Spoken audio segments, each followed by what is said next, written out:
I have been experimenting with a straight tail worm for my Chatterbait trailer. Now this is a 6-inch, a 4-inch still works great, and I've messed around with different types of worms. You want to find one that is as finesse or straight as possible. Like this one here just tapers right down to a point. It doesn't have that typical finesse worm tail style that widens out a little bit, that little bit of a thumper type of a tail. This is really critically important, at least in my opinion. So try to find one that is as straight as possible.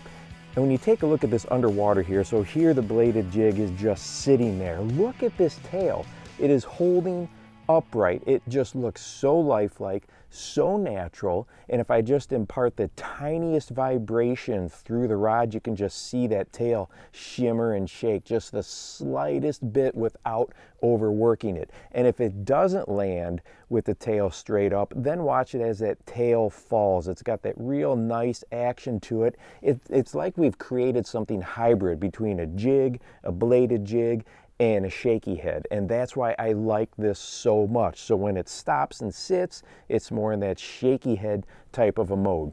Now when I am fishing this, the retrieve I'm using, instead of your standard swimming retrieve, I like to keep it as close to the bottom as possible. And you might think by looking at the footage here that I'm hopping it or I'm twitching it with the rod tip. I'm not. I'm using a straight winding retrieve. So I let the lure sit, fall to the bottom, and then I just crank it a time or two with the reel handle. That's it.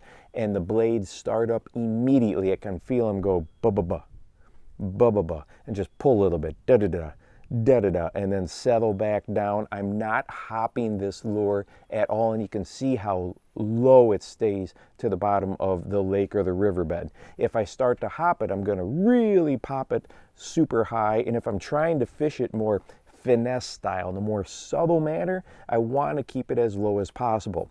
Now, as far as fishing it on a straight retrieve, this finesse worm still looks great. It's just got a very nice action to it, but yet it's not overpowering. If you have a little bit dirtier water, I would probably go with this longer type of a tail, 6-inch, maybe a 7-inch. If you're fishing ultra clear water, start to experiment a little bit between the 6-inch and maybe a 4-inch size.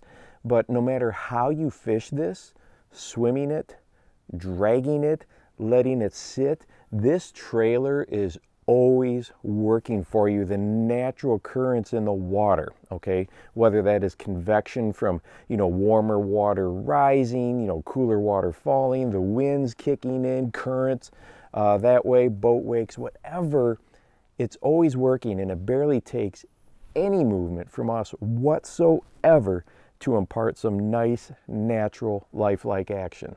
Now, like I mentioned, that blade startup is critical. So when I'm just reeling this, okay, a crank or two at the handle, and I can feel a thump, thump, thump, and then when I pause, it falls. If your bladed jig is not doing that, if you're not feeling that blade thump, tie on a different one, try a different brand, whatever you need to do. That is such an important part of this presentation.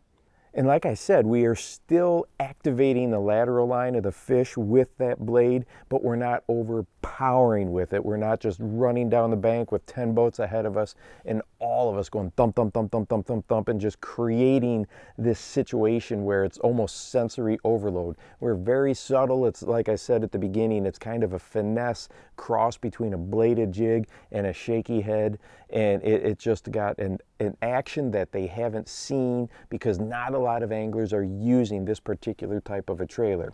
And hey, if you would like to watch a video about how I mentally picture what is in front of me when I'm fishing and how I find things that maybe other anglers are not finding, go ahead and watch this video right here. I'm sure that you're going to find it interesting, and make sure that you go out and encourage someone today. You never know how you might just change their life. For the Bass Fishing Life, I'm your host, Steve Rogers.